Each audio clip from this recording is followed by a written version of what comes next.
révolution. Avec l'écriture, nous, les Sumériens, avons pu commencer à figer notre mémoire, au-delà de la parole. Je vous l'ai dit tout à l'heure, la parole, on ne la donne pas, on la prête.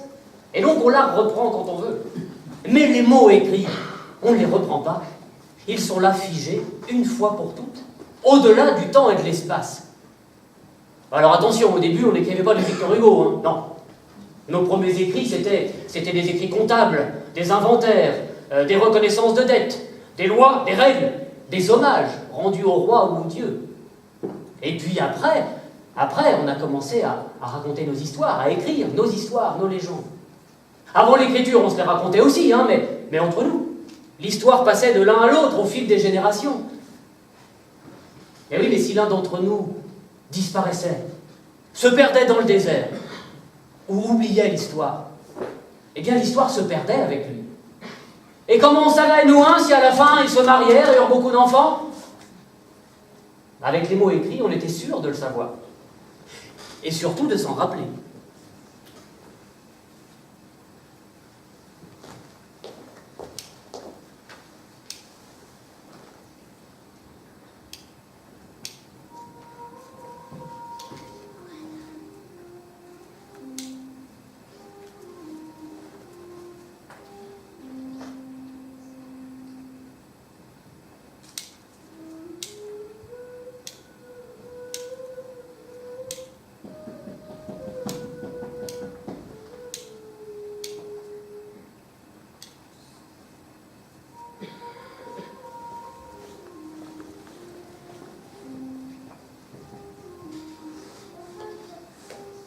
Bon, l'écriture, à l'époque, c'était aussi, surtout, une nouvelle technologie.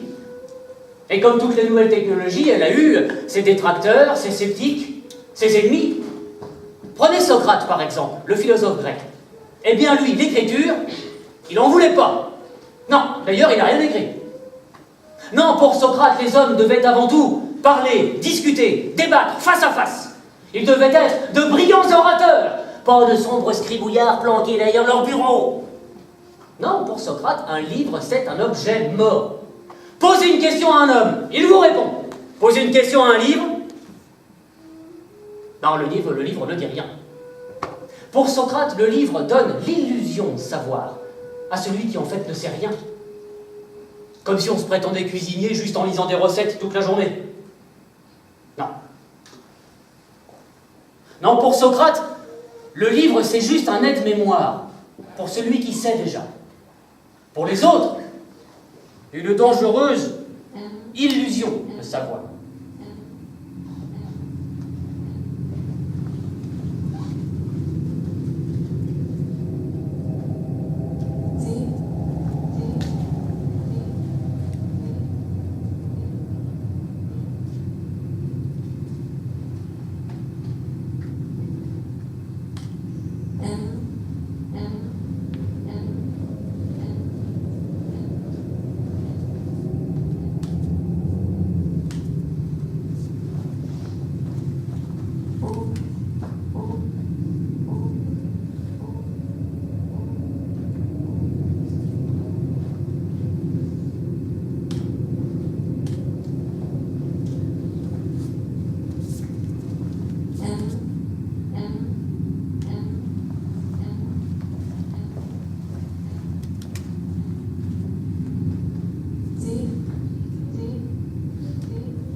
Bon, alors Socrate a fini par être condamné à mort.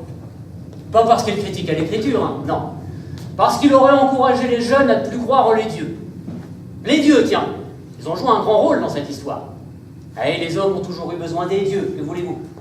Besoin de leur parler, et puis de leur écrire. Et oui, les religions du livre ont joué un grand rôle dans l'expansion de l'écriture dans le monde. Il fallait bien traduire ces livres dans les langues locales. Dans les pays où la religion chrétienne s'est installée, On a inventé les alphabets coptes, cyrilliques, arméniens, gothiques, géorgiens, pour traduire la Bible. Et les écritures tibétaines, vietnamiennes, japonaises, toutes dérivées du chinois. Elles ont été inventées pour traduire les textes sacrés du bouddhisme. Les hommes ont toujours eu besoin des dieux. Que voulez-vous ?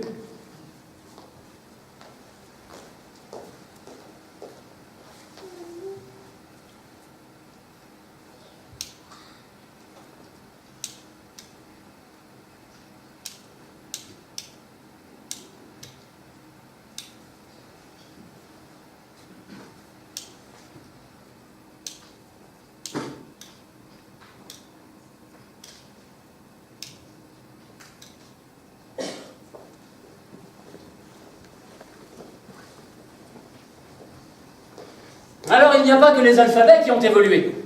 Il y a aussi notre manière d'écrire elle-même.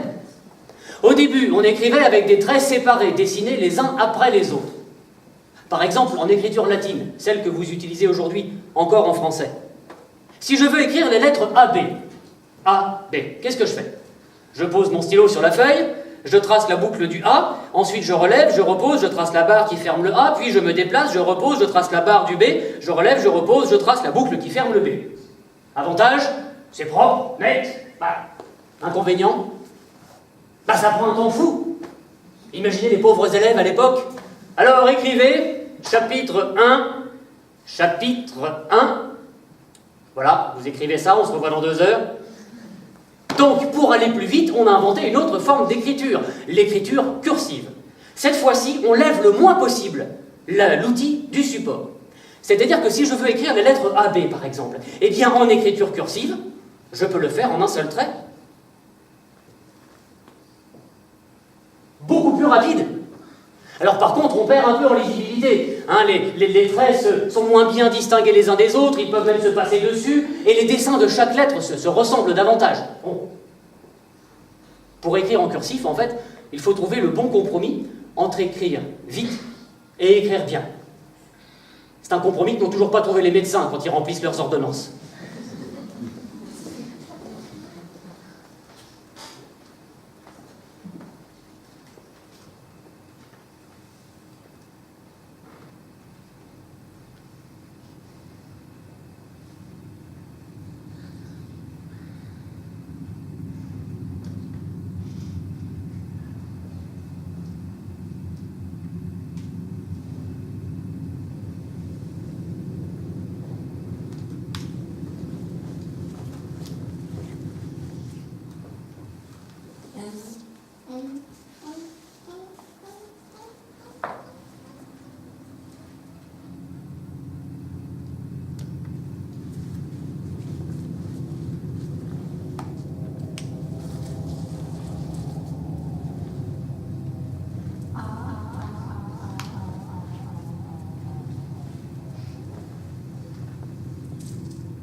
Quel est le mouvement le plus simple que l'on puisse faire avec notre poignet? C'est un mouvement de balancement de haut en bas. Ce mouvement simple, naturel, élémentaire, pourrait être à l'origine de tous les gestes qui composent les lettres de notre écriture cursive. Ajoutez une petite rotation à ce balancement. Vous dessinez facilement une ellipse, et même une boucle. Terminez cette boucle par en haut. Vous dessinez un O. Terminez cette boucle par en bas. Vous dessinez un A.